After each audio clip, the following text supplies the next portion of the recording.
Okay आज चाहिँ React life cycle मेथडको बारेमा हेर्छौँ। रियाक्ट लाइफ साइकल मेथड भनेको चाहिँ React life cycle method as the series of events that happens from the birth of the React component to its death. भनेपछि component create भएदेखिको component delete भएसम्मको जति पनि component create भइसकेपछि कम्पोनेन्टको त्यहाँभित्र अब सर्टेन एक्सनहरू हुन्छ होला, त्यहाँभित्र मोडिफाई गरिन्छ होला कम्पोनेन्टभित्र। त्यसपछि त्यो कुराहरू सबै चाहिँ हाम्रो के भयो भन्दाखेरि लाइफ साइकल मेथडभित्र पर्ने भयो। Component creating, component updating, component डिलिटिङदेखि लिएर सबै कुराहरू चाहिँ कम्पोनेन्ट लाइफ साइकल मेथडभित्र पर्यो। र त्यो यो लाइफ साइकल मेथडभित्र पनि हामी के हेर्छौँ त भन्दाखेरि component did mount, component did update, component will unmount भन्ने मेथडहरू चाहिँ हेर्छौँ। यसको चाहिँ वान बाई वान हामी जान्छौँ। त्यसमा चाहिँ त्योभन्दा पहिलो सुरुमा चाहिँ हामी रेन्डर मेथड के हो भनेर चाहिँ फर्स्टमा हेरौँ। रेन्डर मेथडबाट नै स्टार्ट गर्छौँ। The render method is the must use life cycle method. Okay, render method चाहिँ हाम्रो योभन्दा अगाडिको भिडियोहरूमा पनि हामीले टन्नै हेऱ्यौँ, जसमा चाहिँ हामीले के गर्यौँ भन्दाखेरि लाइफ साइकल हाम्रो क्लास बेस कम्पोनेन्टमा चाहिँ हामीले रेन्डर मेथडहरू धेरै बनाएर जति पनि फङ्सनहरू छ ती सबैले चाहिँ रेन्डरमाथि बनाएर काम गऱ्यौँ। र हाम्रो जति पनि एचटिएमएल भित्रको कोडहरू छ, एचटिएमएलको कोडहरू चाहिँ हामीले रिटर्नभित्र जेएसएक्सको फर्मेटमा लेखेका थियौँ। ती सबै कुराहरू चाहिँ हामीले के गर्यौँ त भन्दाखेरि रेन्डर मेथडभित्र राख्यौँ र रेन्डर मेथडले चाहिँ जेएसएक्स फर्मेटमा सो गरिदिने काम गर्छ। Render is the only required method within the class component in react. Render method चाहिँ एक मात्र त्यस्तो मेथड हो जुन चाहिँ हाम्रो क्लास कम्पोनेन्टमा चाहिँ क्लास कम्पोनेन्टमा चाहिँ युज हुन्छ। You can not modify the component state within the render. Okay, it handles the rendering of your component to the UI. Okay, हाम्रो जति पनि युआईबाट सर्टेन एक्सनहरू हुन्छ ती सबै कुराहरू चाहिँ हाम्रो रेन्डर मेथडभित्र नै हुने भयो र रेन्डर मेथडले नै ह्यान्डल गर्ने भयो। अनि हामीले चाहिँ रेन्डर मेथडभित्र चाहिँ हाम्रो कम्पोनेन्टको स्टेटहरूलाई चाहिँ मोडिफाई गर्ने त्यस्तो गर्नु चाहिँ हुँदैन, गर्न मिल्दैन। It happens during the mounting and updating of your component. जब चाहिँ हामीले लाइफ साइकल मेथडको माउन्टिङ र अपडेटिङ फेज युज गर्छौँ त्यो बेला चाहिँ हाम्रो रेन्डर मेथड चाहिँ कल हुने गर्छ। त्यो कुरा पछि आउँछ, त्यो हेरौँला। हाम्रो यो माउन्टिङ र अपडेटिङ फेज हामी यही भिडियोमा कुरा गर्छौँ, त्यही बेला भनौँला। Render method has to be pure with no side effect. This means that you can not set state okay within a render, therefore keeping render pure. भनेपछि यो भनेको चाहिँ कस्तो हो भन्दाखेरि रेन्डर मेथडमा चाहिँ जब स्टेटमा जस्तो कुरा डिफाइन गरेको छ हाम्रो त्यही कुरालाई चाहिँ इनपुटमा जस्तो दिएको छ आउटपुटमा त्यस्तै नै देखाउन खोज्नु नै यो चाहिँ प्योर राख्नु हो भन्ने कुरा हो यो चाहिँ। अनि त्यसपछि render method has to be pure no side effects भनेपछि हामीले जति पनि स्टेटहरू अपडेट गर्ने त्यो कुराहरू चाहिँ हामीले रेन्डर मेथडभित्र गर्नु हुँदैन। त्यसको लागि चाहिँ हाम्रो अर्कै मेथड छ लाइफ साइकल मेथडमा। ओके, हामीले अब के हेर्छौँ त भन्दाखेरि common life cycle method follow गर्छौँ। त्यसमा चाहिँ हाम्रो कम्पोनेन्ट डिड माउन्ट भन्ने छ। कम्पोनेन्ट डिड माउन्ट हेरौँ जुन चाहिँ माउन्टिङ फेज हो। ओके, कम्पोनेन्ट डिड माउन्ट भने चाहिँ your component has been mounted and ready, that's when next life cycle method component did mount comes in a play. Okay, जब चाहिँ हामीले कम्पोनेन्ट डिड माउन्ट मेथड चाहिँ हामीले call गर्छौँ र बनाउँछौँ तब चाहिँ हाम्रो कम्पोनेन्टभित्र चाहिँ केही कुराहरू क्रिएट हुने होइन। अनि त्यसपछि कम्पोनेन्ट माउन्टेड एन्ड रेडी हुने काम चाहिँ हुन्छ।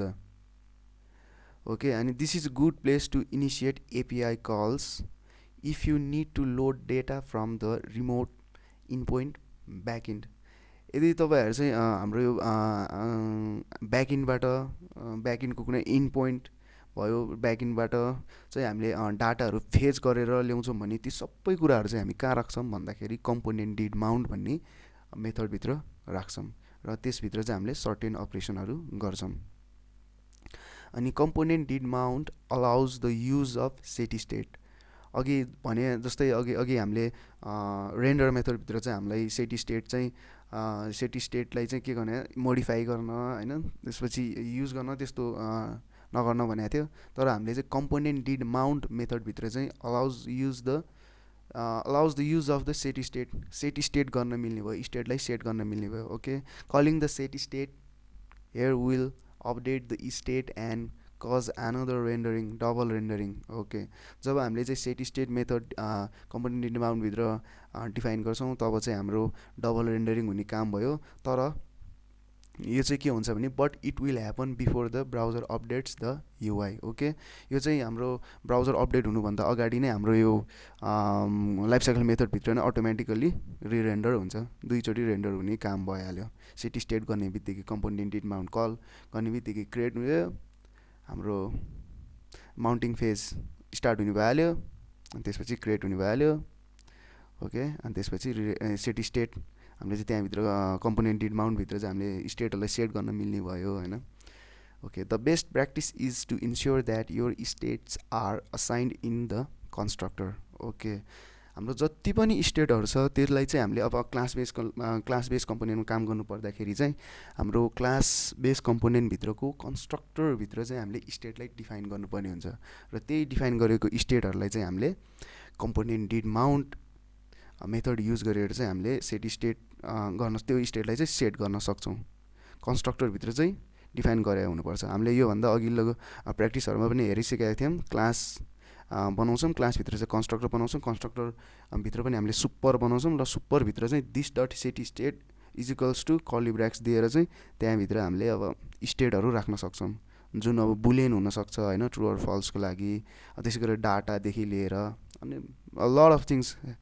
होइन कन्स्ट्रक्टरभित्र चाहिँ हामीले स्टेटलाई डिफाइन गर्नुपर्ने हुन्छ ओके अब हाम्रो कम्पोनेन्ट डिड माउन्ट पछि हाम्रो अपडेटको काम आयो जब हामीले डाटा डिफाइन गर्छौँ डाटा डिफाइन गरिसकेपछि त अब त्योभित्र त सर्टेन एक्सनहरू हुन्छ होला त्यसको लागि चाहिँ हाम्रो कम्पोनेन्ट डिड अपडेट भन्ने मेथड छ अब यसको बारेमा नै हेरौँ this life cycle method is invoked as soon as the updating happens okay जब चाहिँ हाम्रो यो कम्पोनेन्टमा चाहिँ केही कुराहरू अपडेट हुन्छ सर्टेन एक्सनहरू मोडिफाई होइन जति पनि कुराहरू हुन्छ त्यो मोडिफाई यताउति सर्टेन एक्सनहरू हुँदाखेरि चाहिँ हाम्रो कम्पोनेन्ट डिड अपडेट भन्ने मेथड चाहिँ कल हुन्छ updating the DOM in the response to props or state changes अनि त्यसपछि हाम्रो कम्पोनेन्ट डिड अपडेटभित्र चाहिँ हामीले प्रिभियसली डिफाइन गरेको प्रप्सहरू अनि त्यसपछि स्टेटहरूको कामहरूलाई कम्पेयर गरेर हेर्छौँ अनि त्यो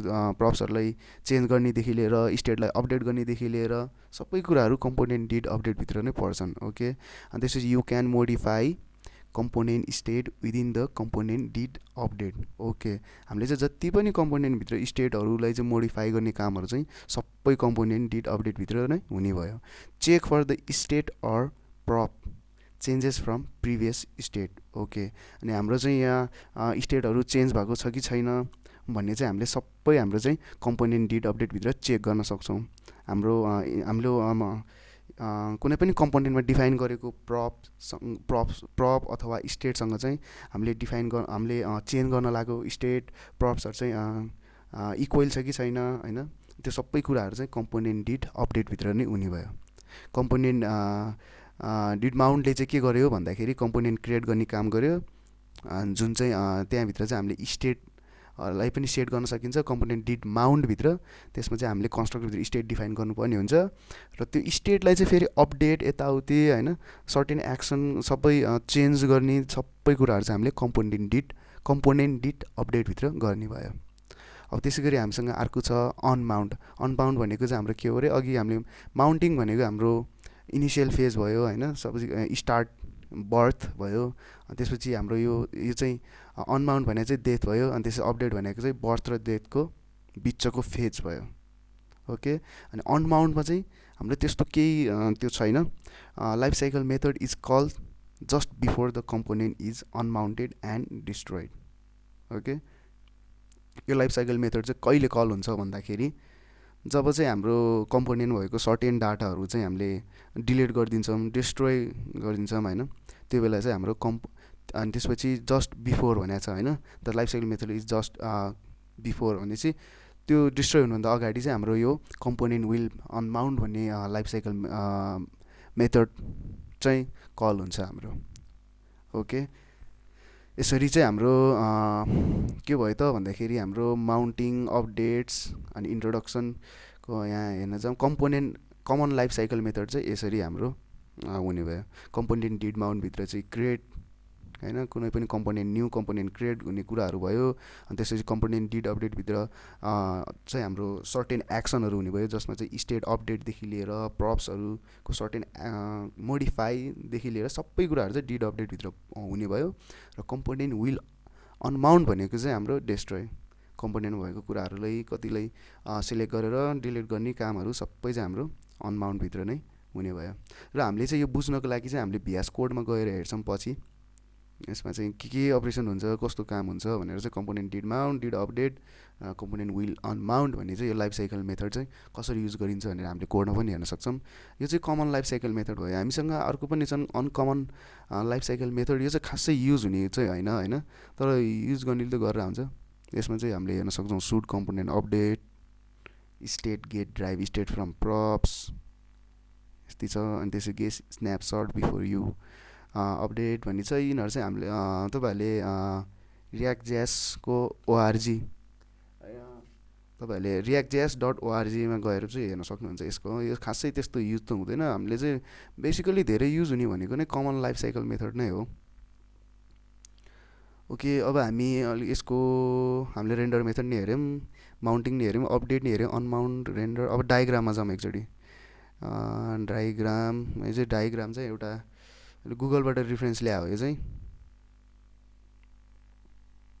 ओके, यसमा चाहिँ हेर्न सक्छ के भन्छ माउन्टिङ भनेको चाहिँ हामीले कम्पोनेन्ट डिड माउन्ट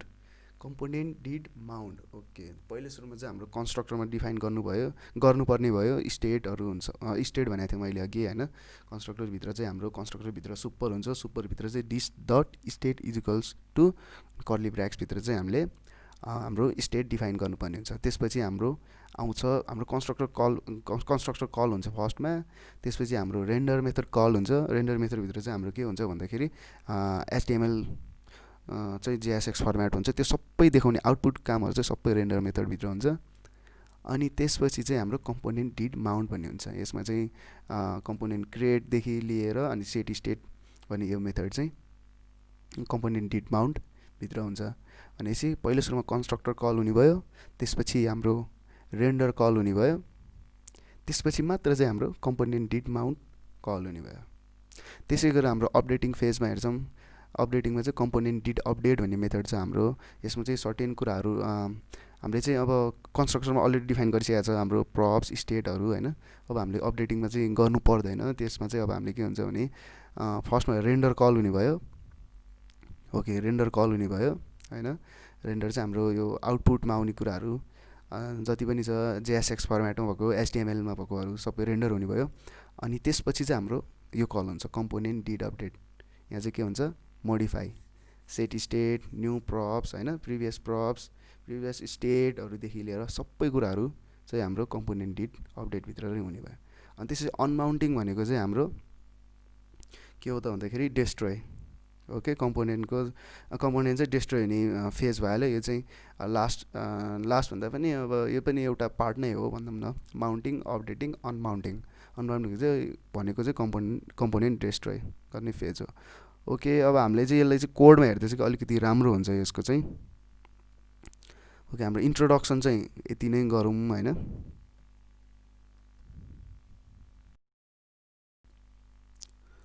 अनि योभन्दा प्रिभियस भिडियोमा चाहिँ हामीले एउटा बनाएका थियौँ जुन हामीले फर्स्ट एप थियो नि हाम्रो जुन त्यसमा चाहिँ क्रुड अपरेसनवाला। त्यसमा चाहिँ हामीले त्यसमा गएर पनि हेर्न सक्छौँ। त्यसमा गएर चाहिँ तपाईँहरूले हेर्नु पनि सक्नुहुनेछ। त्यसमा चाहिँ के हुन्छ भन्दाखेरि जब हामीले चाहिँ एउटा फर्म थियो, फर्ममा चाहिँ सर्टेन कुराहरू एड गरेर अनि त्यसपछि सब्मिट फर्स्टमा सब्मिट नै हो क्या अरे। सब्मिट गर्दाखेरि चाहिँ हाम्रो चाहिँ के हुन्छ त भन्दाखेरि अब यही लाइफ साइकल मेथडलाई चाहिँ त्यहाँ युज गर्यो भने हाम्रो चाहिँ कम्पोनेन्ट डिड माउन्ट फेजभित्र चाहिँ त्यो सब्मिट दिँदाखेरि चाहिँ कम्पोनेन्ट डिड माउन्ट भन्ने चाहिँ कल हुन्छ हाम्रो। ओके, हामीले चाहिँ नेम इमेल र क्लास भन्ने थियो। क्लासमा सब्मिट क्लिक गर्ने बित्तिकै हाम्रो चाहिँ कम्पोनेन्ट डिड माउन्ट भन्ने भयो। भनेको चाहिँ हाम्रो एउटा नयाँ कम्पोनेन्ट अथवा त्यहाँभित्र डाटा क्रिएट हुन्छ भने चाहिँ त्यो चाहिँ कम्पोनेन्ट डिड माउन्टभित्र पर्ने भयो। त्यसपछि अपडेटिङ भनेको चाहिँ हाम्रो त्यो डाटामा भएको कुराहरूलाई चाहिँ ल्याएर होइन, जस्तै हामीले त्यो एडिट गर्दाखेरि एडिटको काममा चाहिँ हाम्रो अपडेटिङ हुन्छ, अपडेटिङ फेजले चाहिँ काम गर्छ। जस्तै एडिटमा चाहिँ हामीले नेम ल्याएको थियौँ, नेममा चाहिँ अब सर्टेन मैले आइडी क्लिक गरेको थिएँ, अब राममा क्लिक गरेको थिएँ भने अब राम नै नेममा चाहिँ रामै भनेर आएको थियो होइन। त्यसपछि अनि इमेल पनि त्यसरी नै आएको थियो, त्यसलाई चाहिँ सर्टेन अब हामीले एडिट गरेर त्यसको चाहिँ प्रिभियसली आएको प्रप्स स्टेटहरूलाई चाहिँ कम्पेयर गरेका थियौँ। अनि त्यसपछि त्यसलाई कम्पेयर गरेर चाहिँ हामीले फेरि सबमिट गरेका थियौँ। त्यो चाहिँ हाम्रो सबै के भयो त अपडेटिङ फेजभित्र भयो। अनि त्यसपछि हामीले त्यसै गरेर अनि अनमाउन्टिङ फेजको लागि चाहिँ के गर्न सकिन्छ भने हाम्रो जब कम्पोनेन्ट डिलेट हुन्छ, हामीले चाहिँ त्यहाँ भएको कम्पोनेन्ट भन्दा पनि त्यहाँभित्र कम्पोनेन्टभित्र भएको हाम्रो चाहिँ डाटा डिलिट गरेका थियौँ। डिलिट आइकनमा थियो हाम्रो, डिलिट आइकनमा क्लिक गर्छौँ र डिलिट हुन्छ, त्यो भनेको चाहिँ हाम्रो कम्पोनेन्ट विल अनमाउन्ट फेज हो। ओके, आजलाई चाहिँ इन्ट्रोडक्सन क्लास चाहिँ यति नै गरौँ होइन। अब त्यसपछि नेक्स्ट भिडियोमा चाहिँ हामी के गर्छौँ भन्दाखेरि ब्याकइन्डबाट डाटा तानेर चाहिँ ब्याकइन्डबाट डाटा तानेर चाहिँ एपिआईहरू तानेर चाहिँ एपिआई युज गरेर भनौँ न, तानेर डाटा फेच गरेर एपिआईको डाटा फेच गरेर चाहिँ एउटा सिम्पल प्रोजेक्ट बनाउँछौँ। अनि त्यसबाट चाहिँ हामीले अलिकति component did mount, component did update, यो लाइफ साइकल मेथड चाहिँ अलिकति बुझ्छौँ, त्यहाँबाट चाहिँ अलिकति क्लियर भइन्छ होला। मैले चाहिँ आज यो भिएस कोडमा चाहिँ लेखेर त्यस्तो गरिराखिनँ, किनभने टक्क यो बुझिन्छ, यो त्यस्तो लाइफ साइकल मेथड त्यस्तो हार्ड पनि छैन। ओके, आजलाई चाहिँ यति नै गरौँ। अनि त्यसपछि च्यानल चाहिँ सब्सक्राइब गर्न चाहिँ नबिर्सिनु होला।